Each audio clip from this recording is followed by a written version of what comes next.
অন্তর্বর্তী সরকারের প্রধান উপদেষ্টা ডক্টর মোহাম্মদ ইউনূস বলেছেন, নির্বাচনের ট্রেন যাত্রা শুরু করেছে, এটা আর থামবে না। তবে সংস্কারের জন্য নির্বাচন কয়েক মাস বিলম্বিতও করা যেতে পারে বলে মন্তব্য করেছেন তিনি। রোববার জাতির উদ্দেশ্যে দেওয়া ভাষণে এসব কথা বলেন অন্তর্বর্তী সরকারের প্রধান উপদেষ্টা।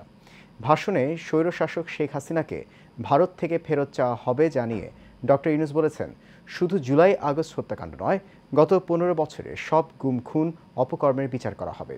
রকিব মানিকের রিপোর্টে দেখুন বিস্তারিত। জাতির উদ্দেশ্যে দেয়া ভাষণে অন্তর্বর্তী সরকারের প্রধান উপদেষ্টা ডক্টর মোহাম্মদ ইউনূস বলেন, নির্বাচনী সংস্কারের সিদ্ধান্ত হয়ে গেলে খুব দ্রুত নির্বাচনের রোডম্যাপ ঘোষণা করা হবে। একটি সুষ্ঠু নির্বাচনী ব্যবস্থা সৃষ্টি করতে কাজ করছে সরকার। নির্বাচন আয়োজনে যে সংস্কার কমিশনের সুপারিশমালায় রাজনৈতিক দলসমূহ এবং দেশের সকল মানুষের মতামত অপরিহার্য, সেই কমিশন হলো সংবিধান সংস্কার কমিশন। এই সুপারিশমালার যে অংশ সকলের কাছে গ্রহণযোগ্য হবে, তার ভিত্তিতে নির্বাচনী আইন সংশোধন করতে হবে। সমান্তরালভাবে ভোটার তালিকাও হালনাগাদ করার প্রক্রিয়া চলতে থাকবে। আমি নিশ্চিত নই সংস্কার প্রস্তাব সমূহ বাস্তবায়নের সুযোগ আমরা কতটুকু পাব।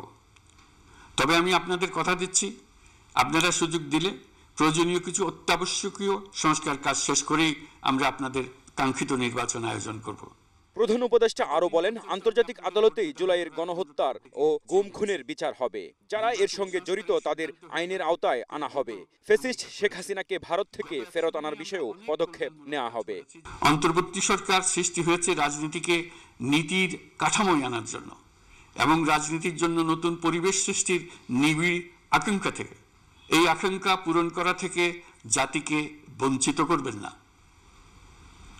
নির্বাচনের ট্রেন যাত্রা শুরু করেছে, এটা আর থামবে না। রাজনীতির জন্য নতুন পরিবেশ সৃষ্টি করা হচ্ছে। দুর্নীতি ও বৈষম্য মুক্ত নতুন বাংলাদেশ গড়ার জন্য সংস্কার কমিশনের কাজ করার কথাও তুলে ধরেন প্রধান উপদেষ্টা। কখন পৌঁছবে সেটা নির্ভর করবে। রকিব মানিক, এশিয়ান টেলিভিশন, ঢাকা।